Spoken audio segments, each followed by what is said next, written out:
Virar a casaca é a pessoa que muda de ideia, muda de parceria, muda de pensamento, buscando seus próprios interesses, de uma maneira altamente egoísta, revoltosa, dissimulada, mentirosa. Isso acontece no futebol, na política, na religião, na fé, em transações comerciais, etc. Essa pessoa é um traidor, chamado também de vira-folha.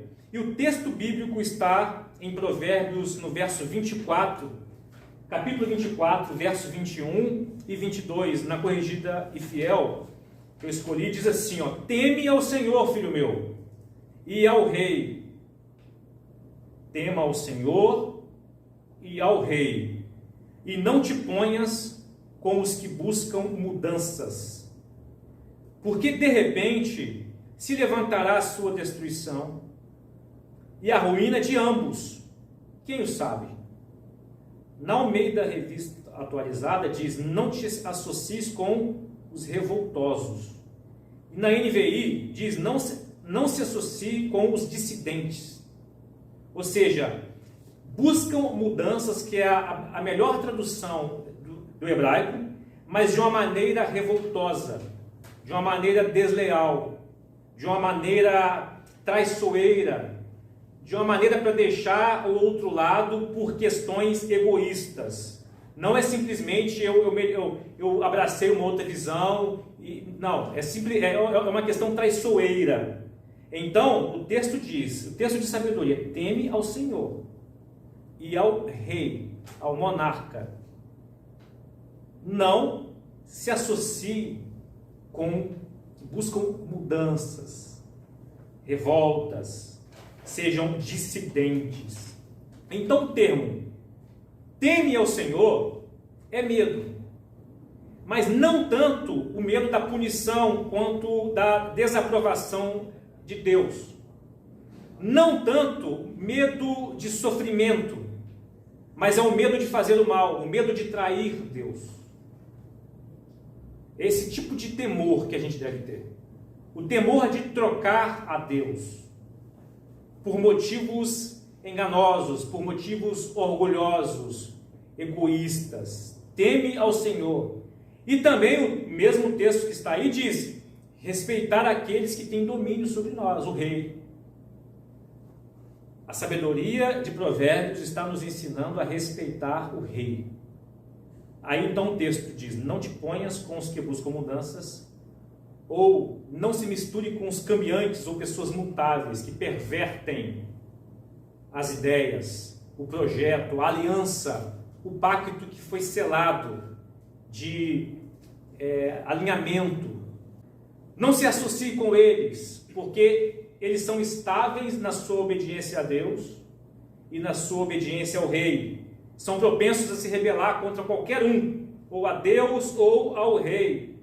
Não tem firmeza nas alianças, conforme eu já falei. Então, em outras palavras, ao Senhor a gente presta honra e adoração divina. Ao rei a gente presta respeito civil, honra civil e obediência ao governo. Então, esse texto de Provérbios, ele foi escrito num contexto da monarquia israelita, onde o rei era ungido pelo sacerdote ou pelo profeta. Aí então, na cultura israelita, a sabedoria era: tema a Deus, tema também ao rei. Mas alguém aqui nessa noite poderia me dizer o seguinte: Edilson, na cultura israelita, judaica, esse texto é altamente aplicável. O rei era Salomão. O rei era Salomão. Então esse texto é altamente aplicável.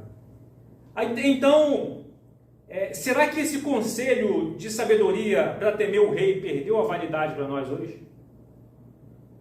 Para temer a Deus, acho que a gente chega num consenso aqui, que temer a Deus mesmo. Agora, e temer ao rei? Ora, Deus deixou de ordenar a unção oficial de reis em Israel, a formalização de unção do escolhido, do ungido. E aí houve um período na história de Israel que Deus não mais se importou com a unção de reis. Deus virou a chavinha. Aí, após os cativeiros israelitas e judaicos, devido à punição divina ao povo, os impérios assírios e babilônicos foram juízo de Deus sobre o povo. Deus vira a chave para o outro lado. Os governantes desses impérios passam a ter toda a autoridade sobre o mundo e, obviamente, sobre Israel. Aí o Antigo Testamento nos mostra que o povo foi retornando do cativeiro para sua terra natal, porém sob o domínio dos impérios. Então Jesus, quando ele encarna no momento do Império Romano. César Otaviano Augusto governava o mundo. Nessa época, especificamente Israel, os reis eram ungidos pelo imperador.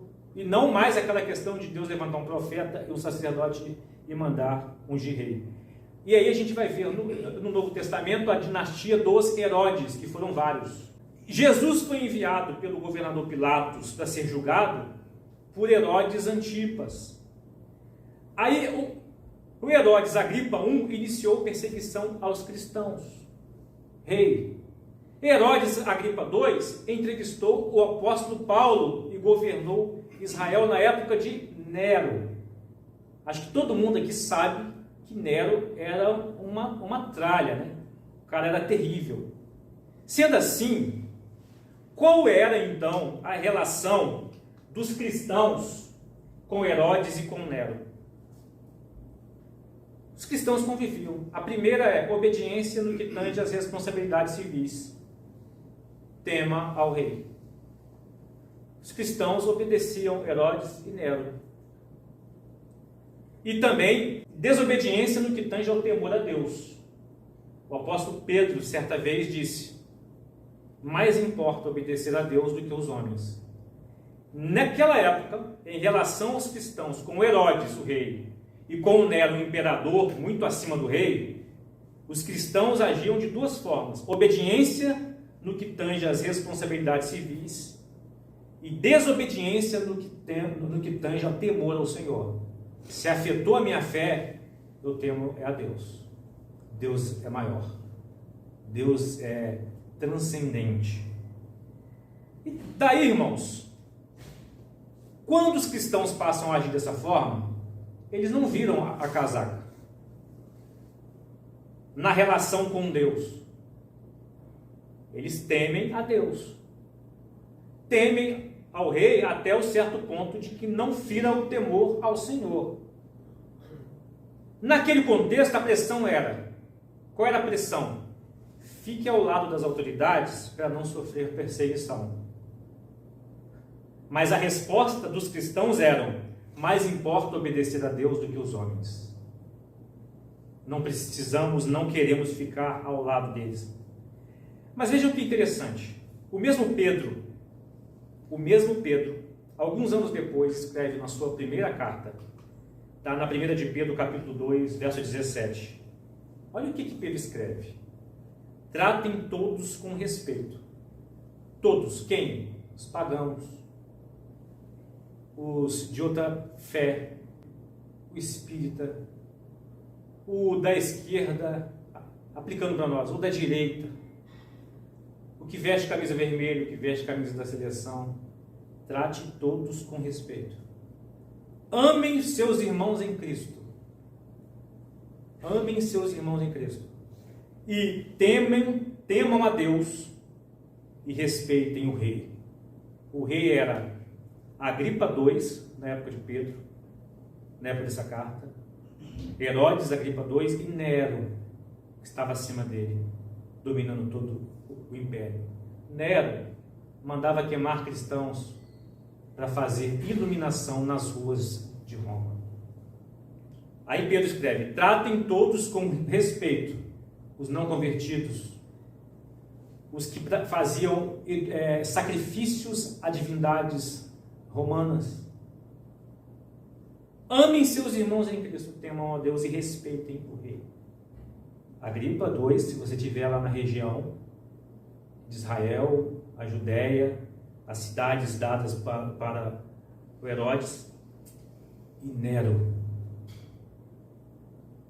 Honre todos os homens, mostre respeito que ele é devido. É isso que ele está ensinando, de acordo com o valor pessoal humano de cada posição e cargo. No Império Romano havia autoridades delegadas pelo imperador. Respeitem a todos. Havia hierarquias de autoridades. Pedro escreve: respeito a todos. Já em Romanos 13, verso 7, olha o que Paulo escreve: dai a cada um que deveis, a quem tributo, você paga o tributo, a quem imposto, imposto, a quem temor, temor, a quem honra, honra. Não é só o evangélico, não é só o cristão. Interaja na sociedade de uma maneira que você seja gente. Que as pessoas vejam que você tem honra, você honra as pessoas e respeita o valor e a função governamental dessas pessoas. Inclusive fala de imposto, né? Agora, você sabe por que paga imposto? Imposto que quando a gente vai fazer a declaração, a gente chora, tem que orar, pedir para ser crente e tal. Veja a resposta das Escrituras sobre imposto. Ó. Por que você paga imposto? É por esse motivo também que vocês pagam impostos, pois as autoridades estão a serviço de Deus no trabalho que realizam. Deus na sua sabedoria, definiu que a forma do mundo funcionar haveria um pagamento de imposto para dar um mínimo de funcionalidade, de organização, para que ele continue construindo a história, que chegue até nós, a igreja, para que um dia ele encerrar esse ciclo até a sua volta e o dia do juízo. Então eu achei muito interessante esse texto, que eu já tinha passado várias vezes e eu não tinha sacado isso. Deus na sua sabedoria. Essa ideia, né, de manter autoridades para trazer o mínimo. Ah, mas eu não concordo porque está uma bagunça. Pelo menos o mínimo a gente consegue ainda ter. Aí um comentarista escreveu algo muito interessante. E diz o seguinte: o cristianismo não foi projetado para interromper a ordem adequada da sociedade, mas sim para estabelecer e confirmar a ordem social. O cristianismo não ataca rudemente as instituições existentes, mas vem para colocá-las em uma base adequada, para difundir uma influência suave e pura sobre todos e para garantir tal influência em todas as relações da vida, que melhor tenderá a promover a felicidade do homem e o bem-estar da comunidade. Na sabedoria e na soberania de Deus, Ele definiu que no mundo repleto de pecadores, algum senso de ordem social deveria ser implantado. E o cristianismo não é para bagunçar tudo. Pelo contrário, a influência cristã é interessante para que a gente ajude a colocar em ordem. Então o texto base que a gente leu até aqui é: teme ao Senhor, filho meu, e ao rei, não te ponhas com os que buscam mudanças, ou seja, desconstruir alianças, fazer trairagem, porque de repente se levantará a sua destruição e a ruína de ambos. Quem o sabe? Não te associes com revoltosos, em outra versão, com dissidentes. Alguns princípios parecem ser estabelecidos pela autoridade bíblica e agora entendidos por nós. Deus reconhece a necessidade de governos civis. E na sua providência, Deus nunca foi patrono de desordem, nem tampouco de compromisso de nos livrar da ruína se a gente for rebelde contra a autoridade civil. O texto diz, na segunda parte: de repente se levantará a sua destruição e a ruína de ambos. Ou, na NVT, quem pode imaginar a ruína que o Senhor e o Rei pode causar? Quantas pessoas, né, já foram degoladas na história, né, por se levantar contra um rei? Eu não estou dizendo de causas, de lutas por justiça. É outro fórum. Estou dizendo de quebrar alianças, de questões traiçoeiras, revoltosas. Então, Deus tem, inclusive, pelo contexto bíblico, todo o controle sobre os governos civis. E Ele pode montá-los e desmontá-los quando Ele quiser. Você acredita nisso? Que Deus pode fazer isso? A Bíblia já mostra que Ele já fez com Nabucodonosor, fez comer capim. Deus pode montar e desmontar da forma que Ele quiser. Mas alguém poderia agora contra-argumentar nessa noite. Não sei se tem alguém pensando assim. Mas Edilson, Herodes era mau. Nero também era muito pior e perseguiam os cristãos. De fato, quando Pedro escreveu, os caras eram maus. Eram maus. O poder era no centro de violência. De fato, eles são altamente influenciados pelas potestades malignas. E muitas vezes eles não baterão palmas para o Evangelho. Mas as Escrituras nos ensinam que Deus está acima de todo governante e os controlam de acordo com a sua soberania e sabedoria. Na época de Nero, na época dos imperadores, no início da igreja, quando Jesus determinou, ide por todo mundo, comecem em Jerusalém, vão para Samaria, partam para os confins da terra. Foram. Não foram. A galera ficou em Jerusalém. Sabe quem fez a galera se espalhar pelo mundo todo? A perseguição. Deus no controle de tudo. Deus no controle da história. E usando a sua sabedoria. Eu não concordo com Deus dessa forma. Não vira casaca. Sabedoria e soberania. Mas as Escrituras também nos ensinam que não devemos virar a casaca por simpatia ou antipatia dos governos humanos. O texto diz: teme ao Senhor, filho meu, e ao rei, não te ponhas aos que buscam revoltas, mudanças, porque pode vir destruição sobre você. Agora, em outras palavras, não se associe com pessoas que te influenciarão a duvidar da sabedoria de Deus. Quando fala teme ao Senhor, não se associe com uma galera. Por quê? Você pode ter contato com uma galera que te influencia a duvidar da sabedoria de Deus. Eles vêm com ideias, duvidando da sabedoria de Deus e da soberania de Deus. Tema ao Senhor. Tema ao Senhor. Não se associe com os dissidentes, os que dizem contrário o que Deus fala na sua palavra. Agora, também não se associe com aqueles que querem derrubar o rei devido à insatisfação por não terem os seus interesses atendidos. Ou seja, não vire a casaca. Deus está no controle de tudo. Você acredita? Ele está?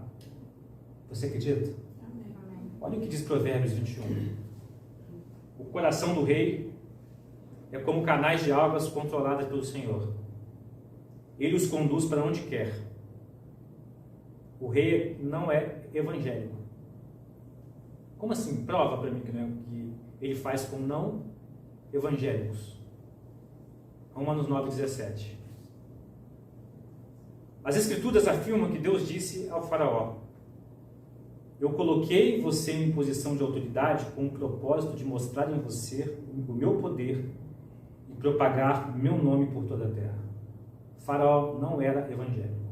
Deus fez com o faraó o que ele queria. O coração de faraó estava na mão de Deus e ele conduziu conforme ele quis. Eu estava pensando isso ontem e hoje. Eu nunca tinha parado para pensar isso. Por que foi essa loucura toda? 10 pragas, 2 vezes mão aqui, tá? 5 2 vezes. Mar aberto, perseguição, aquelas mortes todas. Um povo viu milagres estrondosos, nunca vistos na terra. a sabedoria de Deus, a soberania dele, se Deus não fizesse isso, o texto diz que Deus fez para mostrar o seu poder e propagar o nome dele na terra. Se Deus não fizesse isso, certamente, no povo que seria o berço de Jesus, o ápice da humanidade, de redenção, a encarnação e a morte de Jesus, esse povo aí, não chegaria. O que manteve ainda esse povo em certo rumo é o antepassado, a história de redenção, libertação, onde até hoje eles lembram de Moisés, onde inclusive o Judas cita que Satanás discutiu com o arcanjo Miguel para saber a localização do corpo de Moisés, onde estava sepultado. Por quê? Porque se o povo de Israel tivesse acesso às ossadas de Moisés, Moisés seria adorado como um Deus.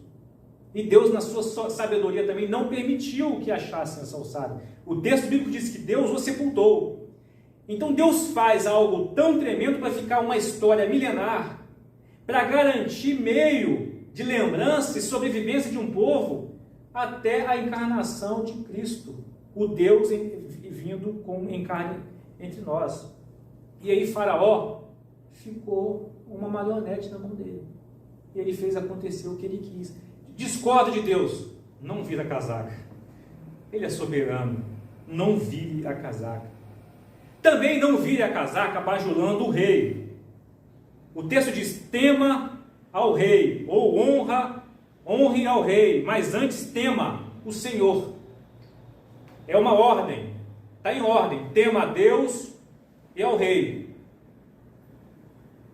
Um risco que acontece de bajular o rei, um perigo que cristãos têm também tomado posturas assim na história, inclusive na época do Império. Olha um texto sensacional de Atos capítulo 12, 21 a 24. No dia marcado, Herodes, vestindo seus trajes reais, sentou-se em seu trono e fez um discurso para eles. Quem são eles? Moradores de Tiro e de Sidom. Herodes estava pau da vida com eles, querendo arrebentar com eles. Eles foram lá bajular esse rei, porque eles dependiam dos alimentos do povo da Judéia. O povo o ovacionava, ou pode ser, assoviava, e gritando: ó, a sua voz é a voz de Deus, e não voz de homem. Ó, tu és um Deus, cara, tu és um Deus. No mesmo instante, um anjo do Senhor feriu Herodes com uma enfermidade, pois ele não ofereceu a glória a Deus, foi comido por vermes e morreu. Enquanto isso, a palavra de Deus continuava a se espalhar, e havia muitos novos convertidos. Não bajule o rei. A palavra de Deus continua a espalhar, e Deus tira o rei. E se precisar, Deus mata o rei. O historiador Flávio Joséfo escreveu na sua obra, ele acompanhava o Império Romano nas suas batalhas e escrevia: naquele dia, Herodes estava com uma roupa prateada e estrategicamente estava posicionado na direção do sol. Imagine bem, Herodes vai falar com a galera, uma porção de bajulador, vestiu uma roupa prateada e ficou na direção do sol. O sol batia na roupa dele, glória. Aí a galera bajuladora, querendo os benefícios comerciais dele, né? A galera de Tiro e de Sidom: tu tens voz é de Deus. Herodes foi morto na hora. Uma observação importante: aos olhos do mundo, os olhos do mundo estão sobre nós. O julgamento do mundo em relação a nós é feito a partir da observação que o mundo faz, da maneira como nós cremos na sabedoria e na soberania de Deus. Tem um texto que eu vou colocar aqui, ó. Se a nossa fé é falha e contraditória, as pessoas que não creem julgam que ela falha completamente. Se percebeu contradição na nossa fé, na sabedoria de Deus e na soberania de Deus, as pessoas que não creem julgarão que ela falha completamente. E por mais devotos que possamos ser em particular, se não for visto pelo mundo que nossa fé leva ao fiel cumprimento dos deveres que devemos ter nas várias relações da vida, o evangelho que pregamos será considerado de pouco valor. Isso é muito forte. Isso é muito forte. Não viremos a casaca.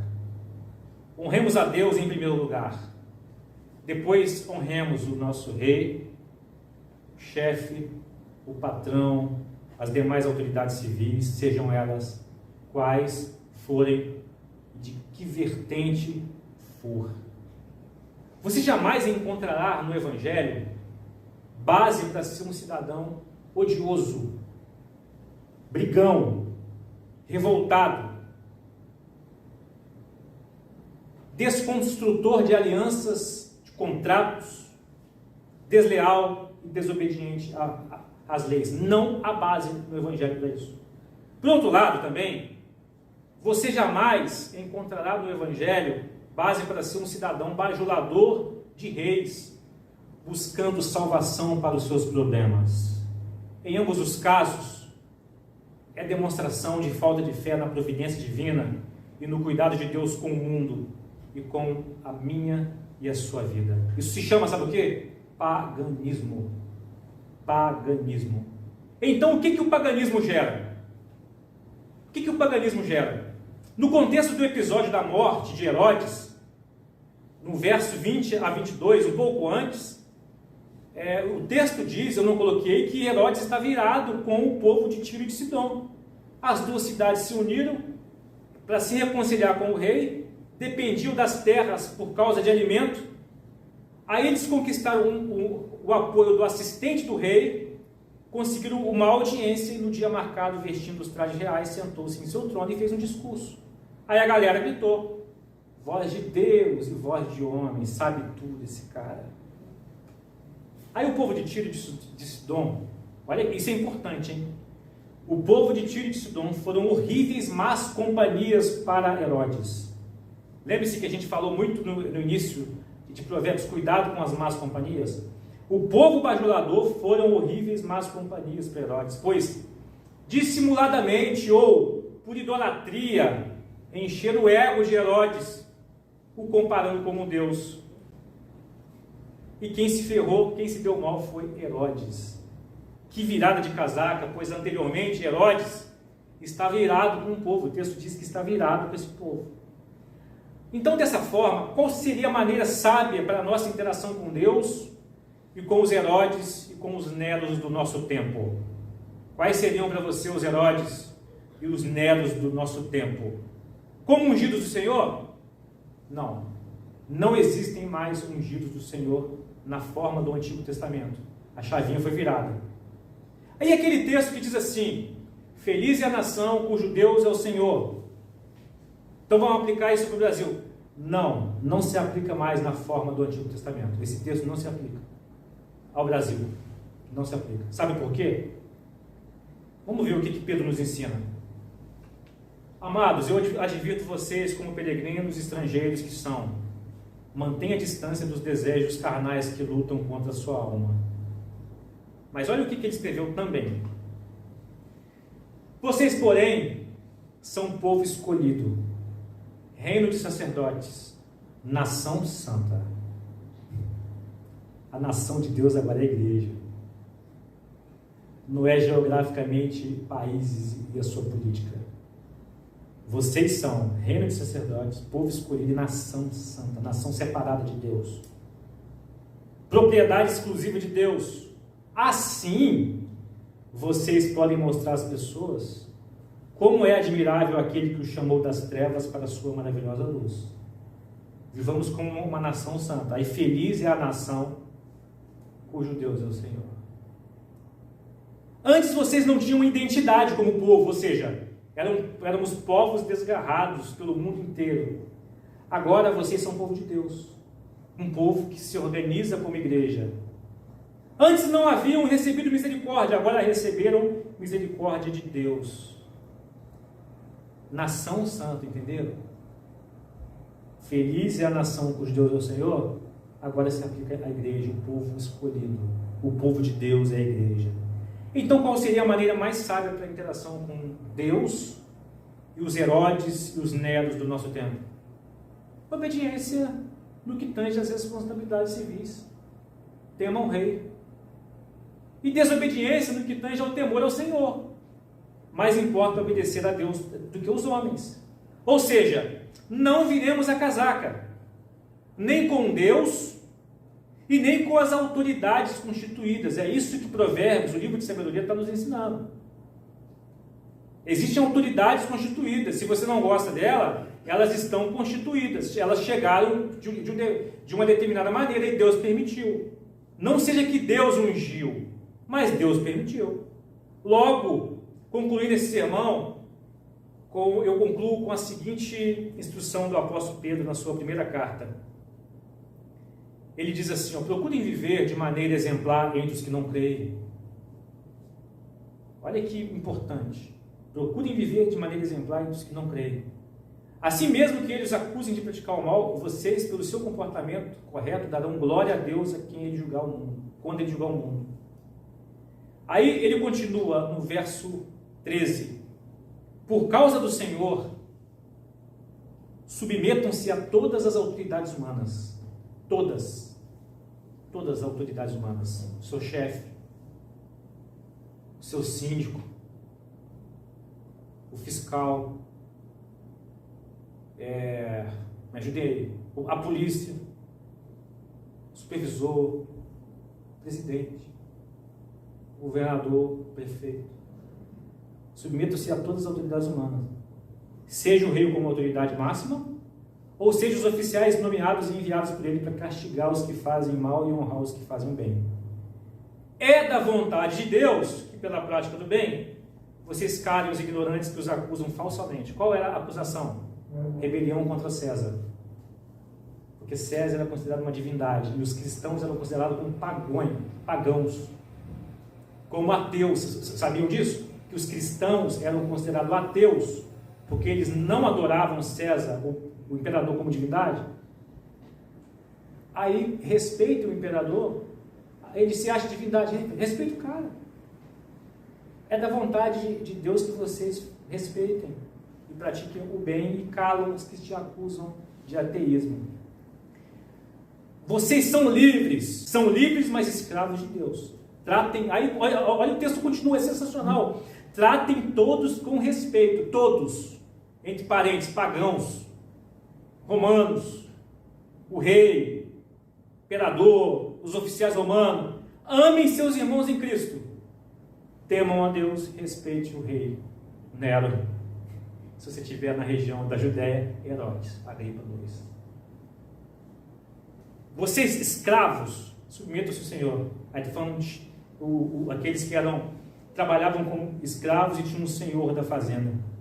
Faça o que ele mandar, não apenas se for bondoso e amável, até mesmo se ele for cruel. Isso é pesado, hein? Aí eu vou virar casaca. Isso é cruel. Se você tem um chefe ruim, patrão ruim, respeite ele. Vocês são livres, mas são escravos de Deus. Isso é forte. Porque Deus se agrada de vocês quando, conscientes da sua vontade, suportam com paciência tratamentos injustos. Eu sou evangélico, eu não aceito o tratamento injusto. Deus se alegra quando você suporta tratamento injusto. Não há mérito nenhum em você ser paciente quando está tudo bem, ou quando ser açoitado por fazer o mal. Mas se sofrerem por ter feito o bem e suportarem com paciência, Deus se agrada com vocês. Ou seja, não vire a casaca. Porque isso aí agora é um tapa na nossa cara. Deus nos chamou para fazer o bem, mesmo que resulte em sofrimento, pois Cristo sofreu por vocês. Ele é seu exemplo, sigam os seus passos. Ele nunca pecou e nem enganou ninguém, ou seja, Jesus não virou a casaca. Ele foi fiel, não virou a casaca. E ainda, já estou encerrando, ele não revidou quando foi insultado. Você, evangélico, bravo, odioso, brigão, rede social, O texto diz: Jesus é o seu exemplo. Ele não revidou quando foi insultado, nem ameaçou se vingar quando sofreu, mas deixou o seu caso nas mãos de Deus, que sempre julga com justiça. Você tem coragem de fazer isso? Deixar o seu caso nas mãos de Deus, que sempre julga com justiça. Ele carregou nossos pecados em seu corpo na cruz, a fim de que morrêssemos para o pecado e vivêssemos para a justiça. Por suas feridas fomos sarados. Vocês eram ovelhas desgarradas, mas agora voltaram para o pastor, o guardião, o bispo de sua alma. Autoridades: Deus, o rei, governantes, magistrados, polícia, fiscalização, seus pais, esposos, chefes, patrão. Como é a sua relação com qualquer tipo de autoridade? Essa relação lembra você, demonstra que de fato você confia na sabedoria, soberania e providência de Deus? Que tipo de influência você pode estar recebendo que te tenta não confiar tanto em Deus e até mesmo descartar trechos da sua palavra? Às vezes, más influências de ideias do mundo, alguns trechos da palavra têm que ser jogados fora. Edilson, estamos numa democracia, então é mais fácil ainda viver de maneira exemplar. É mais fácil ainda. A gente não está sob tirania. Edilson, e a luta por justiça e contra a corrupção? Use a sua liberdade como servo de Deus. Como servo de Deus. Porque quem pode imaginar a ruína que o Senhor e o rei podem causar? Eu falei muito da ruína do rei, né? Mas e a ruína que o Senhor pode causar? Deixe os seus casos. A gente aprendeu aqui. Pedro nos ensina: deixe o seu caso nas mãos de Deus, que sempre julga com justiça. O texto diz: vocês eram ovelhas, mas agora vocês têm um pastor, o guardião da sua alma. Você crê nisso? Vamos orar. Ó Deus, obrigado pela sua palavra. Obrigado pela sua soberania, sabedoria, fidelidade. Obrigado pelo seu poder.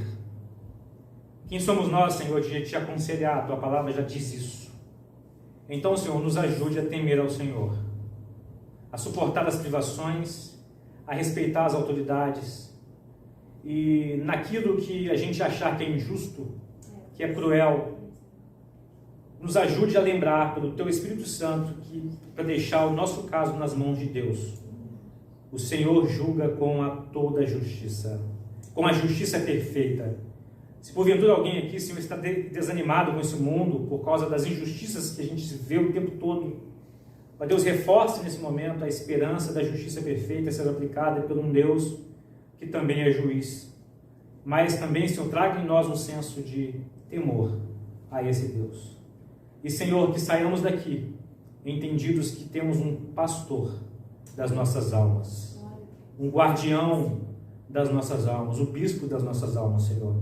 Ó Deus, então console, fortaleça, restaure a esperança e repreenda, Senhor, quaisquer influências malignas contra o nosso pensamento, para que sejamos livres, mas servos do Senhor. Nós oramos e agradecemos em nome de Jesus.